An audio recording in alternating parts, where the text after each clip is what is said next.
Yeah, so thanks to Shelly for joining our Great Plains meeting today, and I'll just hand it over to you because we did the intros offline. No worries. Did Beth, did you have a couple things you wanted to open with, or do you just want me to jump right in? Well, I'll just say thank you, everybody, for being here, for joining us at yet another wonderful Great Plains informational event. And my dear friend and very respected colleague, Shelly Blakeman, is here today, and we're in for a treat. Thank you so much for being here with us, Shelly. And we're going to have to do coffee really soon because I miss you. For sure. Thank you, Beth, and thank you, Michelle, and everyone on the board of Great Plains Chapter. I'm thrilled to death to be able to have some conversation with each other today. So, my hope is that during our time today, we can share a couple of stories, we can learn from each other, and really think about how we can reflect and celebrate the successes along the way throughout that change journey because it's so important. I think if you've ever tried to do anything, like so let's say I want to become a runner. So, okay, what am I going to do? I'm not going to wait until I can run a full marathon to say, hey, I'm pretty proud of myself, right? The day two, I should be saying, I'm pretty proud of myself. I got my sneakers on, I got my booty out the door, and I put some steps in, and I actually did it a little bit faster pace than a leisurely stroll. So we'll talk a little bit about that as well.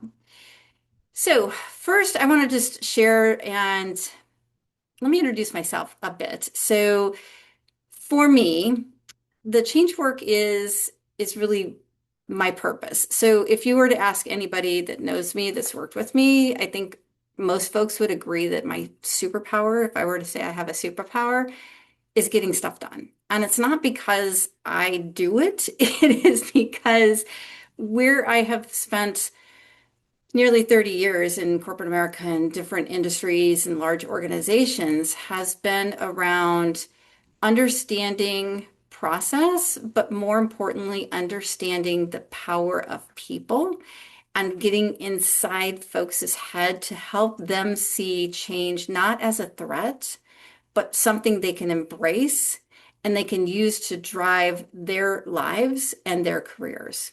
And when we think about it that way, everything is possible. Everything is possible. It's absolutely insane. It doesn't matter how much, oh, in a corporation, you're always going to fight for funding for this project or that project. Or if you're running a portfolio, I need this or I need that. I don't ever have IT resources. I don't ever have funding. Da da da da da da. You get crafty, you find a way, right? And the way that you do that is by getting to know the people and really understanding that. So for me, when I think about getting to know people, I first have to understand what is good? What's the outcome? What are the results that we're trying to achieve? What does success look and feel like? And why are we looking to get to whatever future state we might be working toward?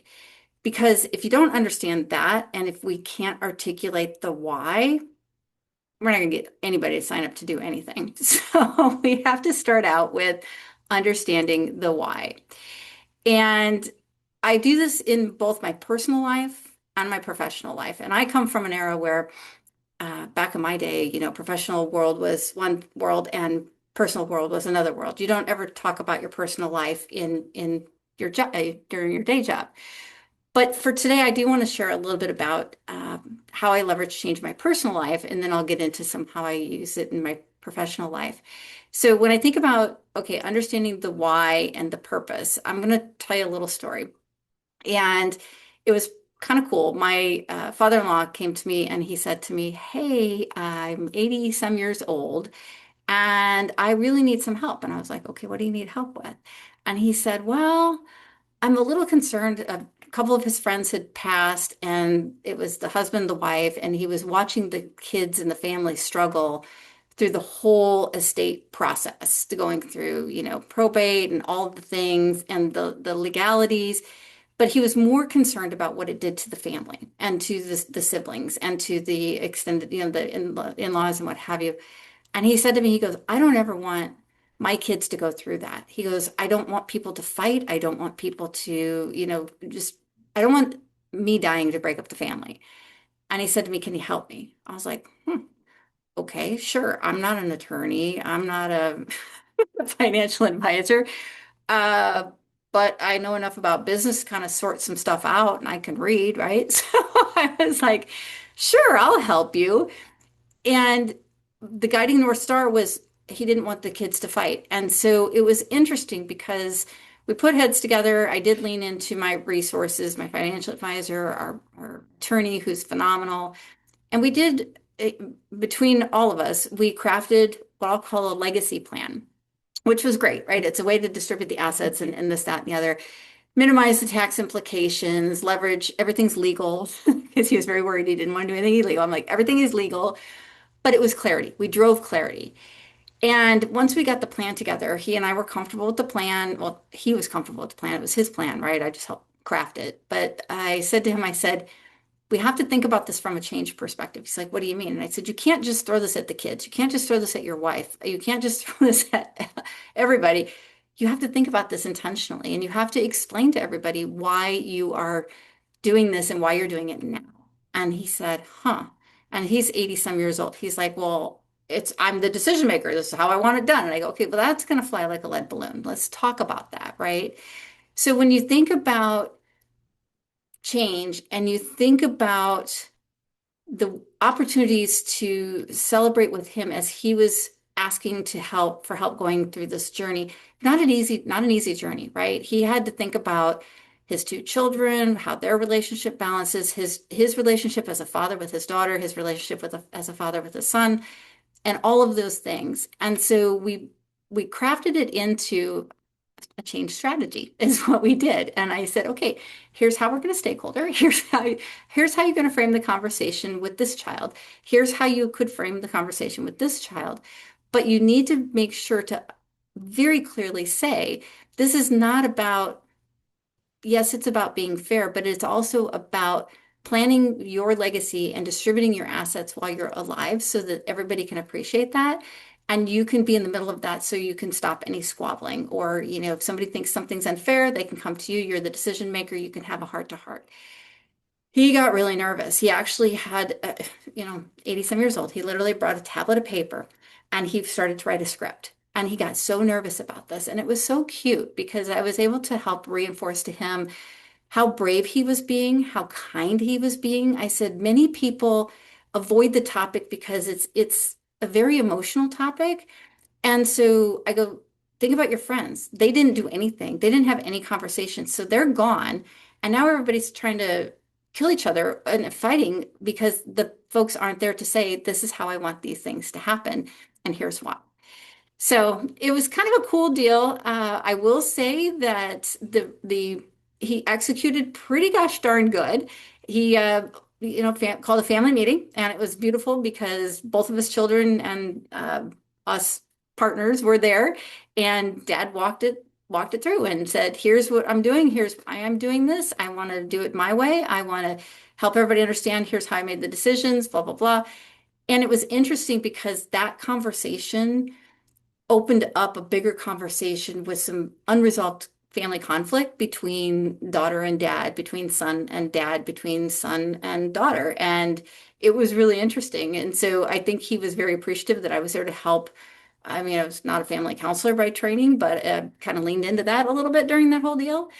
And that was about a year and a half ago. Fast forward, my sister-in-law, she was the one that had, there were some very difficult conversations with Dad's planning, and it took her a long time to get her head around it and to accept it. And at the time, I don't think she felt so good about it. Fast forward a year and a half later, her husband's parents are now elderly and they just had to sell their house. They had to move into assisted living, so on and so forth. And she's watching how that family is handling it, and it's completely different. His folks are not talking about anything. That her sister and brother-in-law are not doing anything. So it's her and her husband that are doing all of the house prep to this.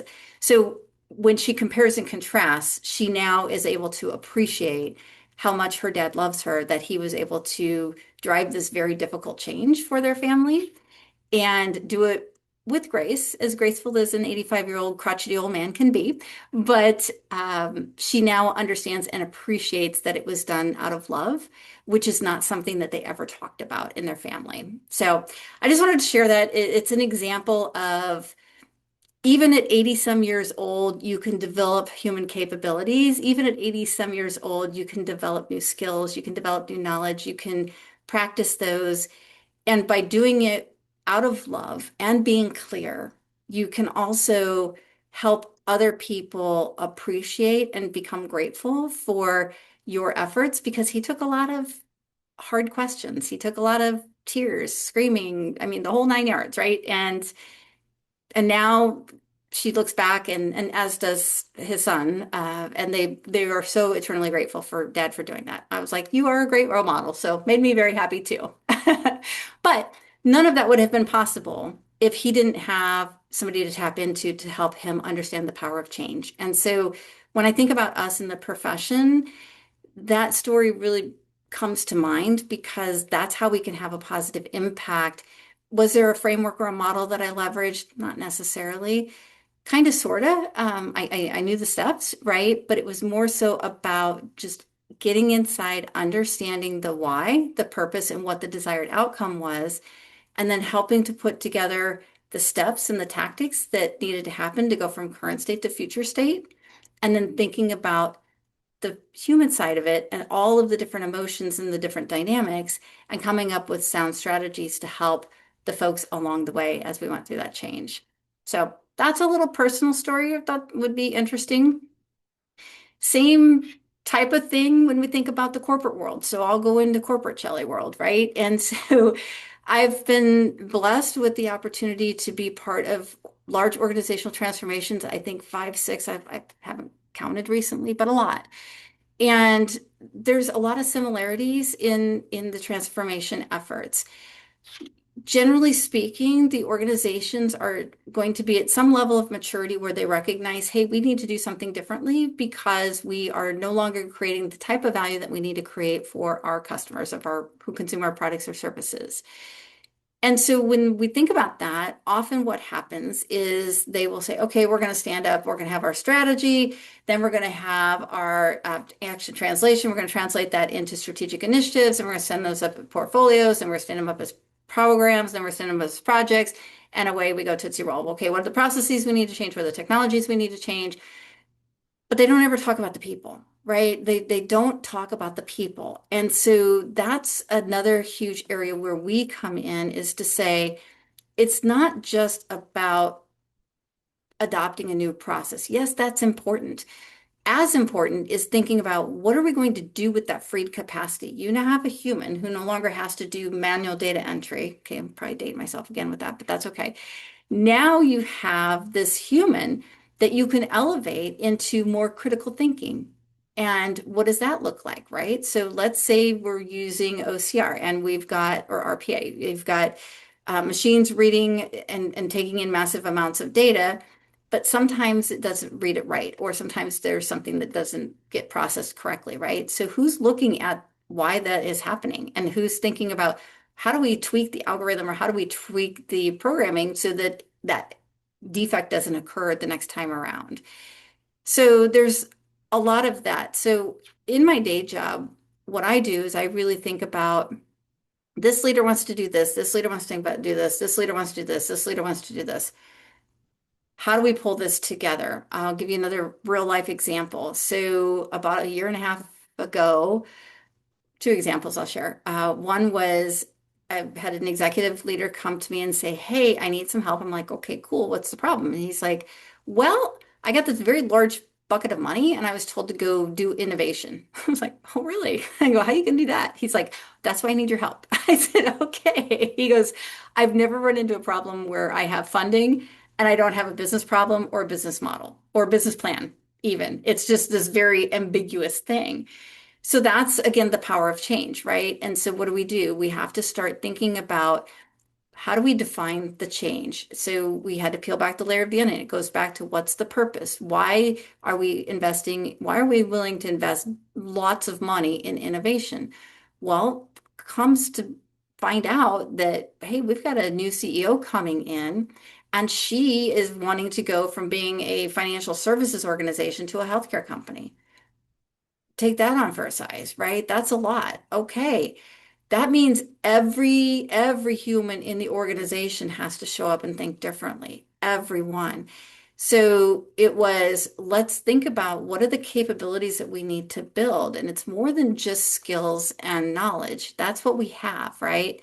We have to add to that. And from a change perspective, we have to help develop resiliency. We have to develop the ability for individuals to embrace the opportunity to do something differently and to drive that and to drive forward with that. And that's that whole adoption.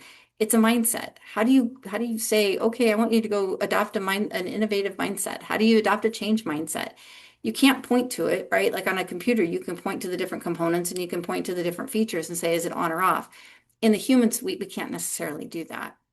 So that's a big part of when I think about where we're at today. It's about how do we do that translation so that it can become very fulfilling for us. It's not about having the most perfect change plan in the world. It's about developing people that can take this notion of I'm trying something, I'm learning something. What do I need to do to pivot and evolve and move forward so that you can still get to the same outcome, which is, hey, we want to be able to innovate in a way that we can not only think about growth from our core business, which is insurance, into, hey, we want to also grow a portion of our financial growth needs to come from innovation. That could be new business models. It could be getting into different spaces, right? It could be disrupting the entire insurance industry, could be all kinds of things.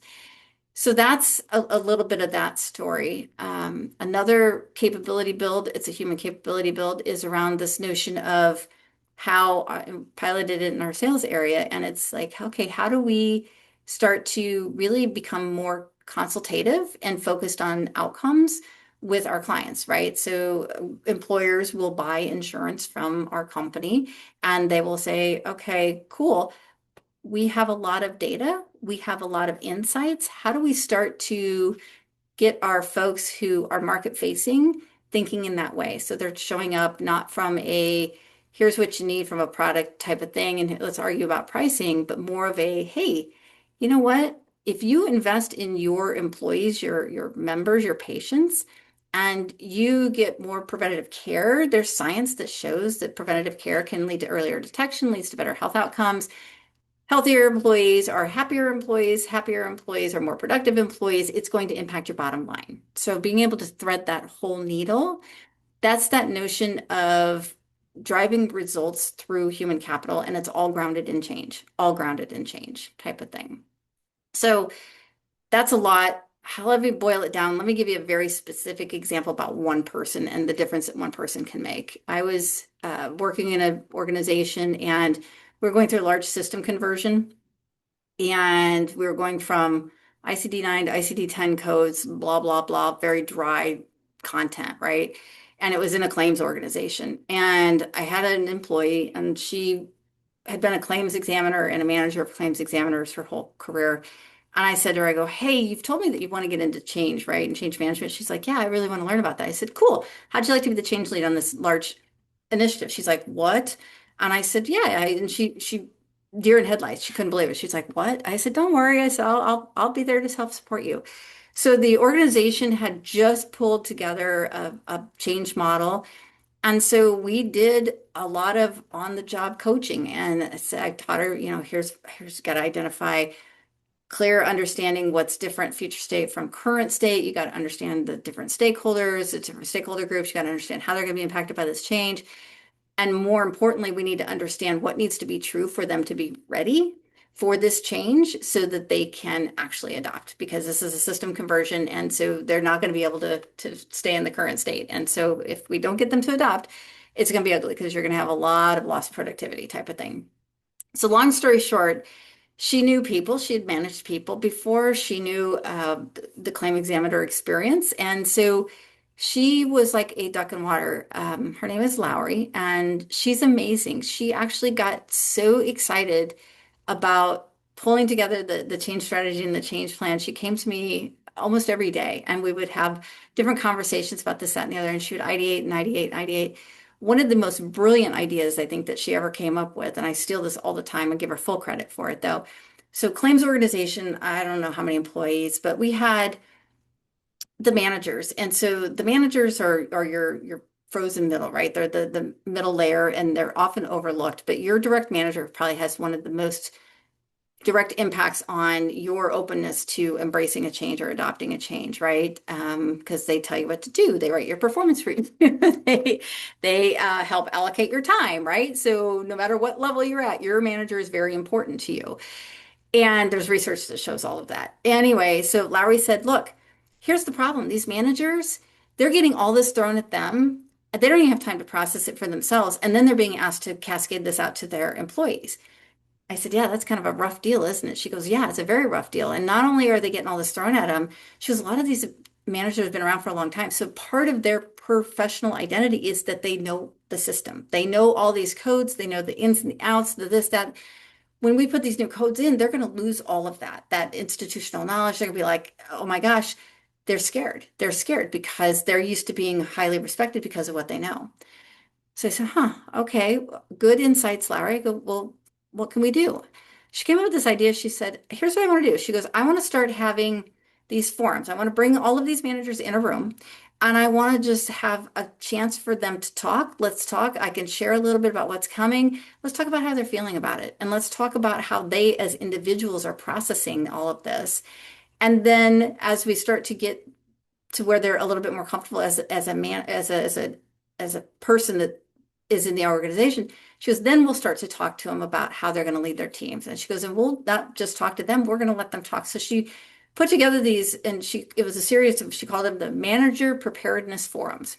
It's a mouthful, but it was so cool because Lowry, this is awesome. She actually was an improv artist on the side in her private life. And so she has improv skills. And so this woman was a freaking amazing. So she might not have known a whole lot about change management, but the minute I tapped into her and I said, you understand the job, you know what it's like to be one of these managers, you understand the systems, and you know a lot of these people, I can teach you the technical stuff on the change management side of the house, but I want you to be able to take this and kind of do it your way. And she was just amazing, absolutely amazing, so engaged. I mean, she was working, I can't, crazy hours. I had to tell her stop working because she got so excited, but it went off unbelievably well. So not only did she have the manager preparedness forums, she got the managers comfortable with the change as humans.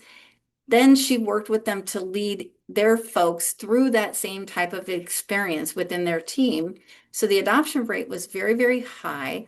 We were taking measurements. I think we were loosely following ADCAR at that time. And if you know ProSci, they are all about a lot of spreadsheets with a lot of measurements and that kind of thing. So we had oodles and oodles and oodles of data. And the coolest thing, though, was just watching her blossom. And so when I think about human capital, we think about it in terms of an asset, but when I think about Lowry, I think about this incredible human that took all of her skills, all of her knowledge, and she used it to evolve herself. She became an improv artist in front of these managers and got them engaged.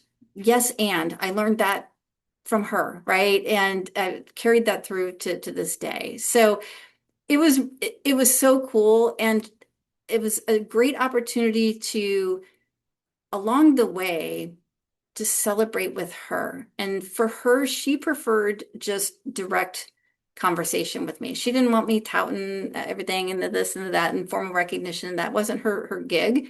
Her gig was hearing me as her boss say, holy shnikes, Larry, you not only slayed it, but I've seen you grow personally. I've seen you grow professionally.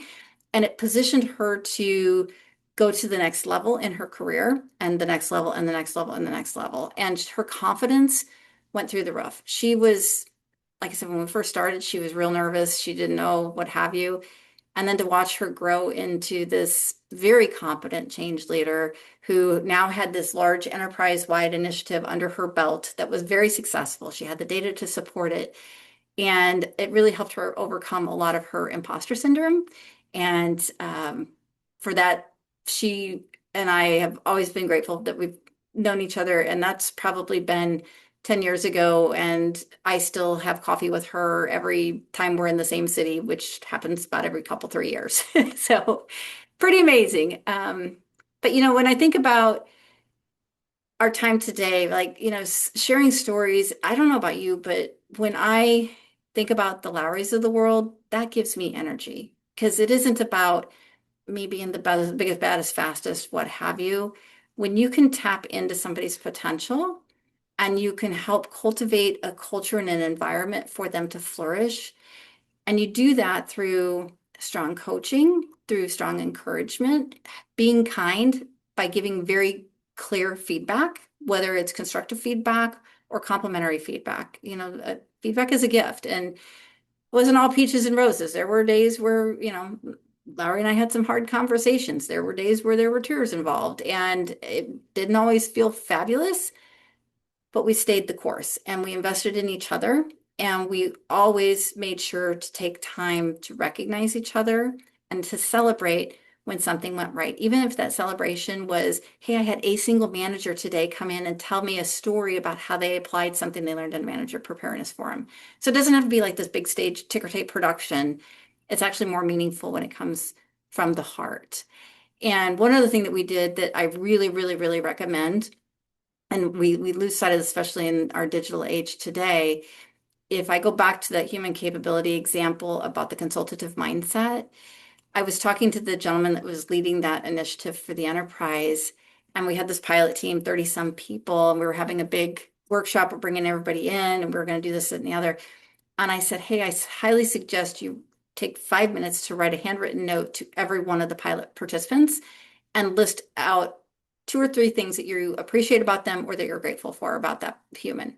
And he looked at me, he's like, that's 30 some people. That's a lot of time. And I go, I guarantee. And he's like, can I type it? I'm like, no. And you can't have your EA do it. And no, it has to be handwritten. It has to be from you and it has to be from your heart. He was like, are you serious? So I made him fly in a half a day early. I brought him cards. I brought him pens. I brought him markers. I brought him the whole 9 yards. And I said, I talked to his EA and I said, block him out for 2 hours. And I sat him in a room and I said, you write them, I'll stuff the envelopes for you and I'll put the names on them. He's like, are you serious? I'm like, yes, we're doing this. And he thought I was cuckoo cuckoo crazy, but to see the faces of every person, because he made a public display. We went into the conference room, we had everybody around a table, we were getting ready to start the workshop. And he said, hey, before we start, I just wanted to let you know I really appreciate every one of you. And let me tell you a little bit about why. And he went and he handed out the envelopes to each person. Some people read them right away, some people didn't, what have you. But it made such an impression. He got such positive feedback from the folks that the next time we had a workshop, he said to me, he's like, I already got the cards, Shelly. I already got them written out. I'm like, cool, you gonna stuff them yourself this time? He's like, yes. So little things like that.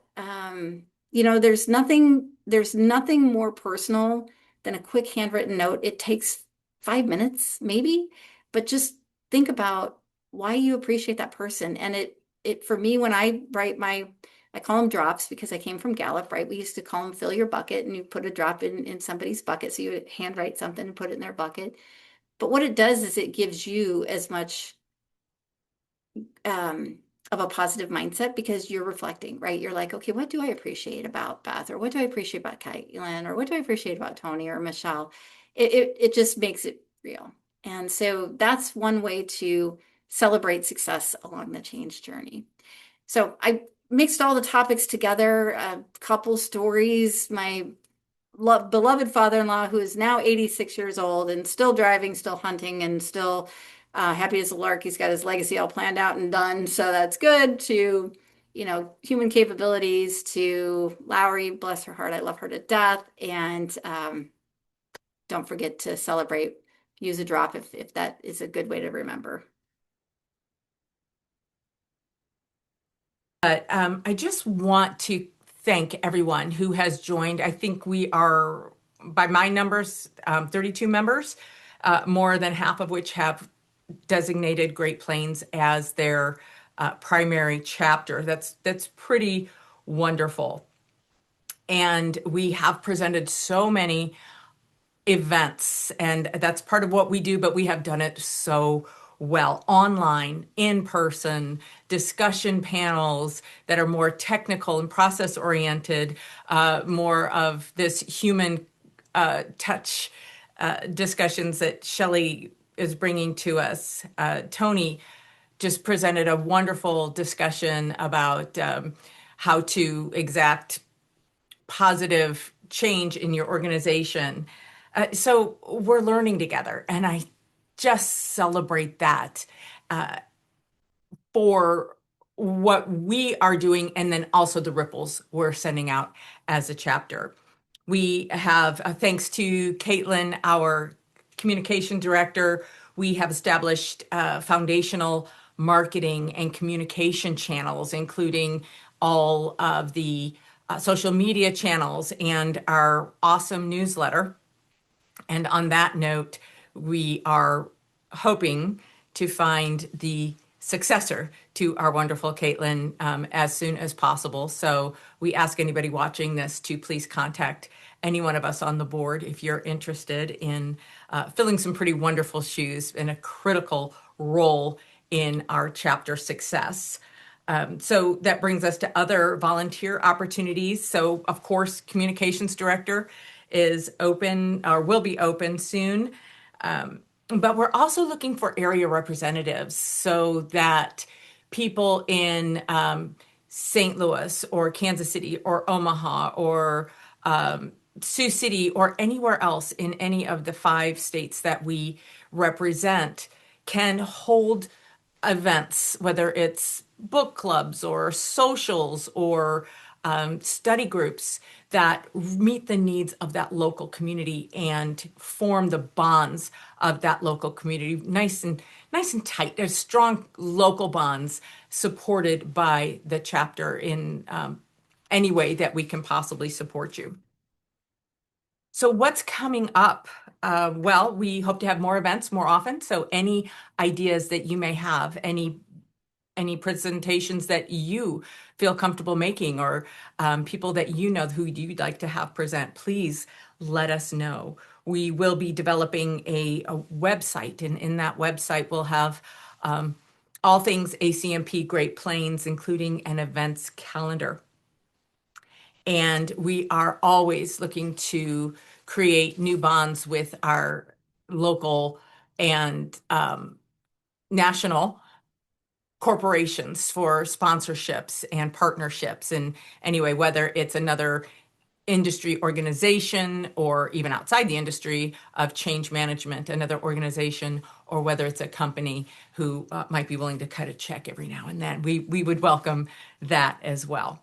So many things coming up. We ask that all of you join this beautifully active board to keep the momentum going forward with this chapter. We are doing great things, and we will do even more great things. The ripples will get bigger if you all get involved. And then you get to work with us. And I don't know, that seems like a reward in itself, doesn't it? I'm going to, oh, sorry. I just said I would think so. No, yeah. You're biased in the best way. I love it. Now I'm going to turn it over to Tony, our chapter vice president, Tony Burke, and he has a little something to add to tonight's event. Thanks, Beth. And I'm going to just add a little more to your conversation. I don't always stick on script, as you know. But I'm truly humbled to be part of this group too. And just, we all have our individual whys, and I can go back to 2022 in between career choices and so forth. And just literally Googled change because I'm like, this is what I've done my whole life, and found ACMP Global and found a community and found people that are like-minded that really want to make change and realize change is good. I'm also a big believer in the terminology of possibilitarian, that anything is possible.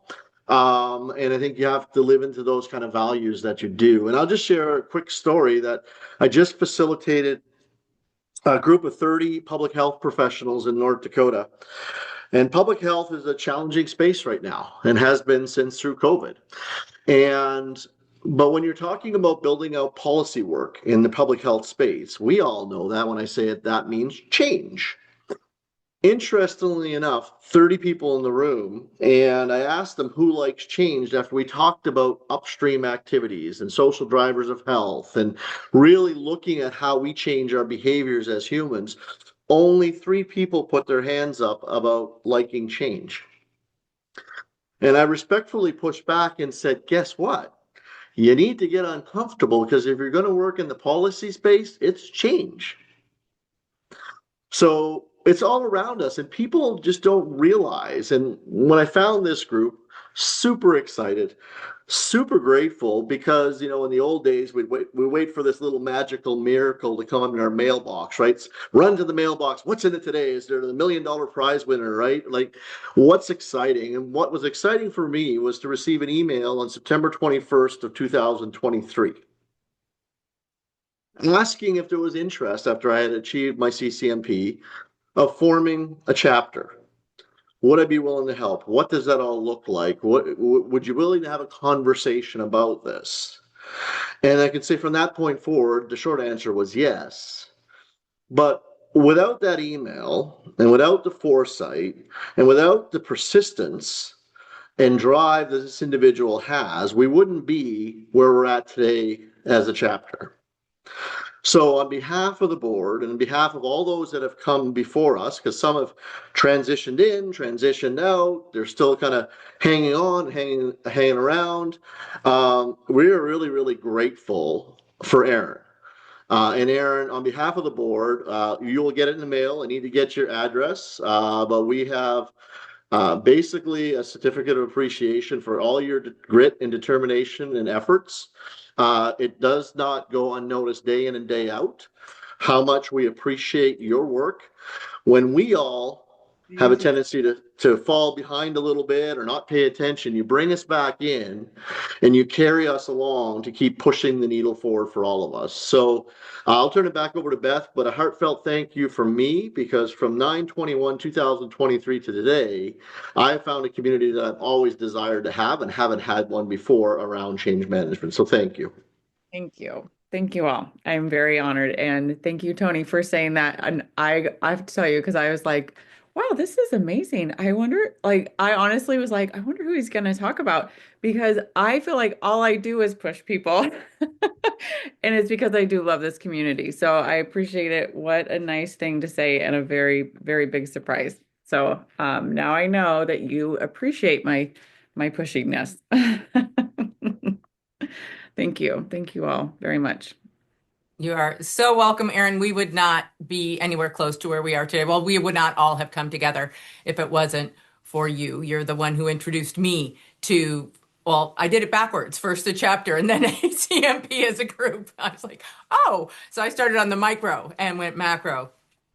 And again, it's because of your connectedness and your foresight and your drive, all of those things that we love and appreciate about you that make you such an amazing change leader and a fabulous board member. So thank you, thank you, thank you. So I'll go ahead and bring things to a quick close. As you can see, we've laid a very strong foundation for this chapter, and we're excited to move forward to bring more topics such as Shelly talked with us about today, and to learn from each other, to support each other, to grow together.